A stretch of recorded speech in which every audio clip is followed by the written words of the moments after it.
You have heard about narcissistic collapse, haven't you? A phase that a narcissistic individual goes through when they run out of supply. But I'm sure you haven't heard about some weird things they do during this phase, during the process of being collapsed.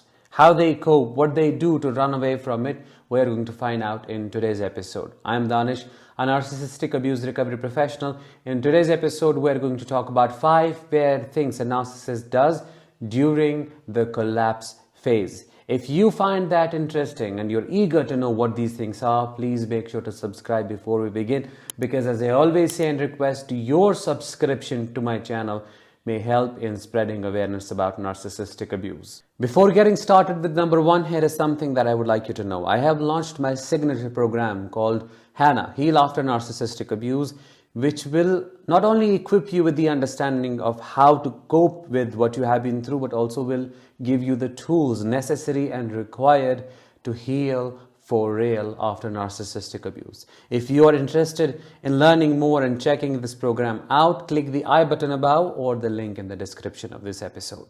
Number 1, they run to their old sources of supply in search of some comfort because they are struggling during this phase.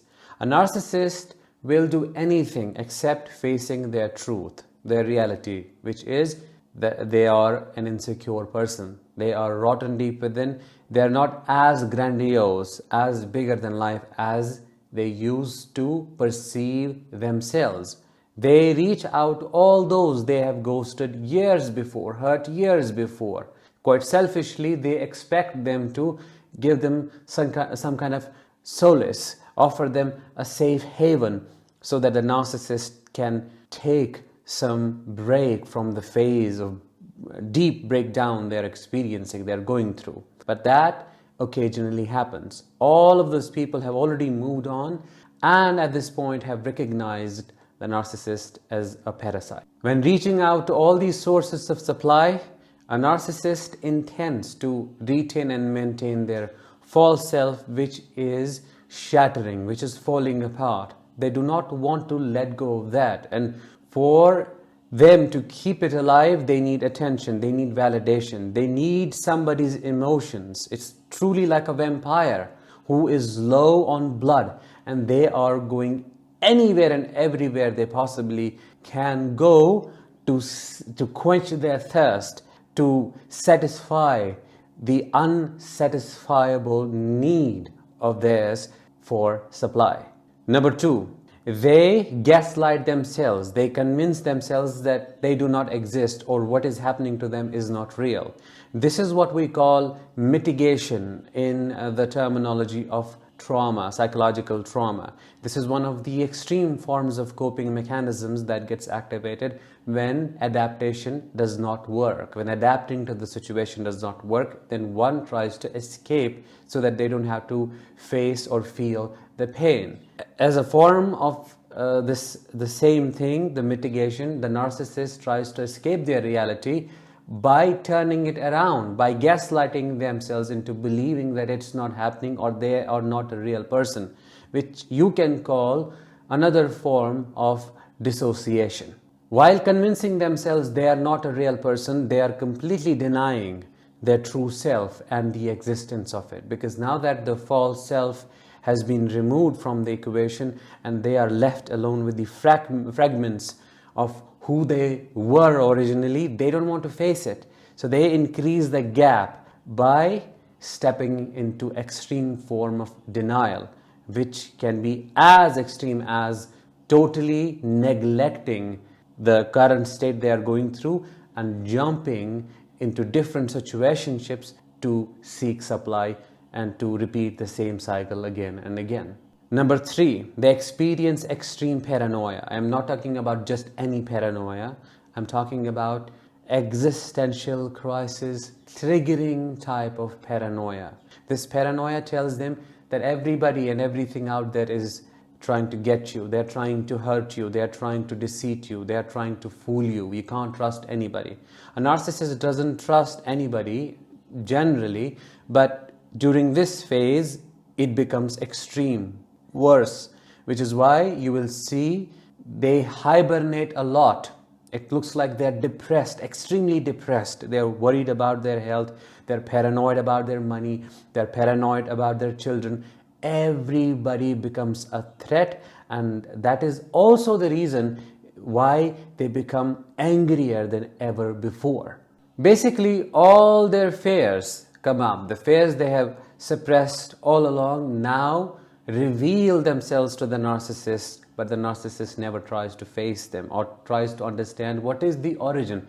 Why are they coming up? These fears are possibly the fears of a narcissist childhood, when they probably were being traumatized, abused, whatever, and they never wanted to face the fragility.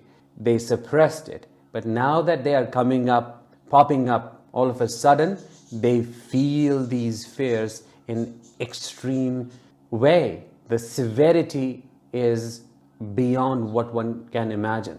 Number 4, they experience dissociative amnesia because they do not want to be with themselves and their reality. They have the phases where they literally can forget what was going on, why they are hurting. It's just like they zone out totally. They cut off from their reality. But then all of a sudden they come back to their body and recognize the collapse, feel the collapse, and have massive anxiety attacks, panic attacks, rage spells that you cannot understand, that have no rhyme or reason to them. It truly is an extreme state, because it's like when somebody goes in and out of consciousness because of the pain. And when they are out, they don't even know it exists. But when they are in, they feel it in every fiber and cell of their body.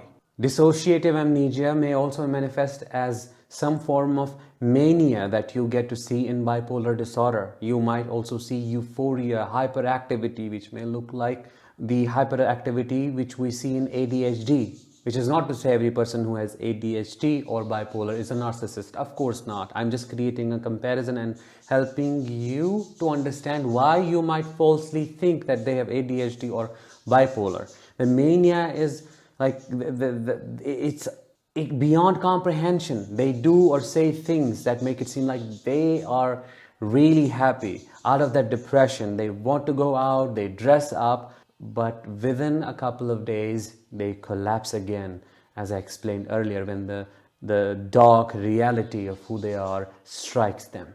Number 5, accusing everybody. Narcissists accuse a lot, don't they? I mean, that is the only thing they do really well. But right now, I'm talking about accusing people for things they haven't even done yet or said yet. The narcissist becomes extremely hyper-vigilant during this stage and assumes that something was done or said to them without any proof or evidence at all. And then that is what leads to ghosting, that is what leads to further abuse, that's what leads to more trauma and all sorts of things. And ultimately for the narcissist, that leads to extreme isolation. Think about it for a second. Who wants to be around a person who is always questioning one's motives, who never trusts no matter what, who always blames you no matter how much you're doing for them and in what ways you're taking care of them? They'll say, oh, you did this and you did that, when you very clearly know you did not. So naturally a day comes when everybody chooses to leave them, abandon them, and stop caring for them, because they don't care about your compassion at all. They just want fuel, and they want you to fix a problem that only they can fix. So those are the 5 things a narcissist may do during collapse, and the outcome is it keeps getting worse. It never gets better. Occasionally would you see a narcissist rebounding and coming back from this stage, but in most cases they just fade away like that. It's just that the virus in their body has now spread fully to each and every part, that there is no recovering from it. That was it for today's episode. I hope you found it insightful. If you did, let me know in the comments. I'll talk to you in the next one. Until then, as always, let the healing begin and continue.